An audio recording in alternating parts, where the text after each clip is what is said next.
Today we're taking a look at these MLB matches: Atlanta Braves vs Washington Nationals, Milwaukee Brewers vs Pittsburgh Pirates, Cincinnati Reds vs Philadelphia Phillies, Baltimore Orioles vs Boston Red Sox, and Chicago Cubs vs Miami Marlins, which are happening on Friday, August 13, 2021, and giving you match breakdowns, betting tips and predictions in general on these games.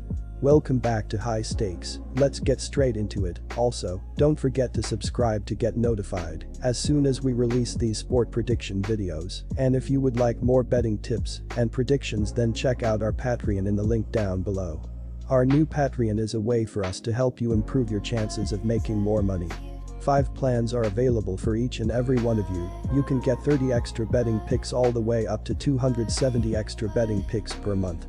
Stop wasting hours of your time searching for bad betting advice that ends up costing you a lot of money. Join the High Stakes Patreon now and get the best betting picks and advice. Atlanta Braves vs Washington Nationals. The Braves can't be happy with their performance against the Reds.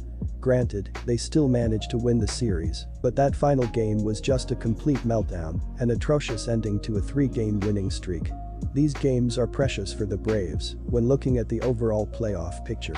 I'm expecting them to come out with some fire on Friday night to try to atone for their loss to the Reds on Thursday. Charlie Morton running it back as the starting pitcher against the Nationals is a great situation considering he pitched a 6-inning shutout against them last weekend. I'd roll the dice on the grizzled veteran staying strong over rookie Josiah Gray. It's going to be tough for the youngster to duplicate the strong showing he had at Truist Park in back-to-back games. The Washington Nationals are in a position that many teams really like. They are less focused on winning games right now and are looking to develop players and get better for the future. The Nationals are scoring 4.4 runs per game and are allowing 4.8 runs per game. This is not bad for a rebuilding team, especially since they are top 5 in hits with an average of 8.5 per game. Rebuilding teams don't usually have scores this good, so this is a good sign for the team's future. Josiah Gray will get the start to partake in this rebuilding process for the team. Milwaukee Brewers vs Pittsburgh Pirates. This matchup has been too easy for Brett Anderson. It isn't like he's held the Pirates scoreless for a couple innings either. He has been on the field with them for a total of 13 innings this season without giving up any earned runs. It's hard to envision the third time being any different, with the Pirates clearly still struggling on both ends. Outside of their 6-run performance in Thursday's finale, the Pirates were held to only 1 combined run in their first 2 games of their previous series with the St. Louis Cardinals. The Brewers are an elite defensive team with a talented pitching rotation and great fielders. Brett Anderson has been struggling this season according to his baseball saving page, as he is in the 1st percentile in whiff percentage, 4th percentile in hard hit percentage, 7th percentile in ZERA, and 11th percentile in average exit velocity. His 9.9 barrel percentage is the highest against him in his career. Anderson has a 6-pitch arsenal: sinker, changeup, curveball, slider, cutter, fastball, and his changeup has a .185 batting average with a .259 slugging percentage this season. He faced the Pirates twice this season and is 2-0 in 13 innings and allowed 1 run, 0 earned, on 9 hits with 2 walks and 6 strikeouts. My betting advice for that game is to pick Milwaukee Brewers. Cincinnati Reds vs Philadelphia Phillies. Both teams were hot entering the week, but that has been cooled a bit with back-to-back losses to other teams in the NL playoff chase. Maile has been solid on the road this season, but the Reds are going to face one of the toughest pitchers in the league in this one. Wheeler leads the league in innings pitched and strikeouts on the year, while he comes in off a complete game shutout of the Mets in his last outing. The Reds followed up their 5-game winning streak by losing their last 3 games, which has dropped them 8 games behind Milwaukee in the NL Central standings. They will try to put an end to their losing streak with a win over the Phillies, which will give them their 6th win in their last 10 games. My betting advice for that game is to pick Philadelphia Phillies.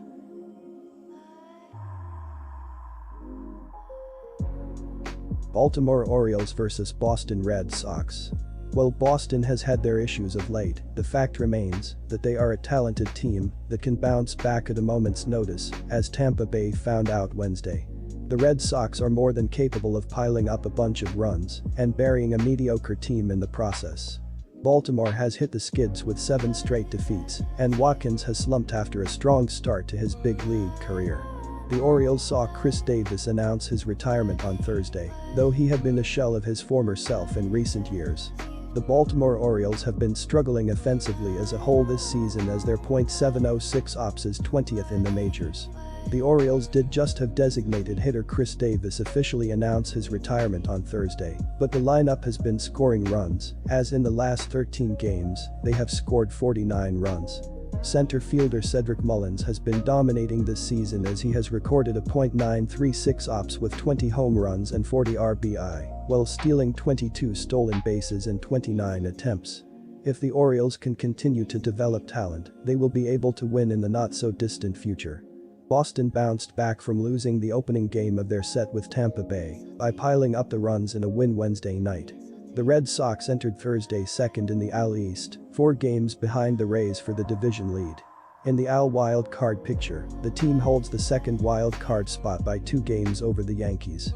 On Wednesday, J.D. Martinez, 3 runs, 2 RBI, paced a 19-hit attack with 4 while Hunter Renfroe, 3 runs, 4 RBI, had 3.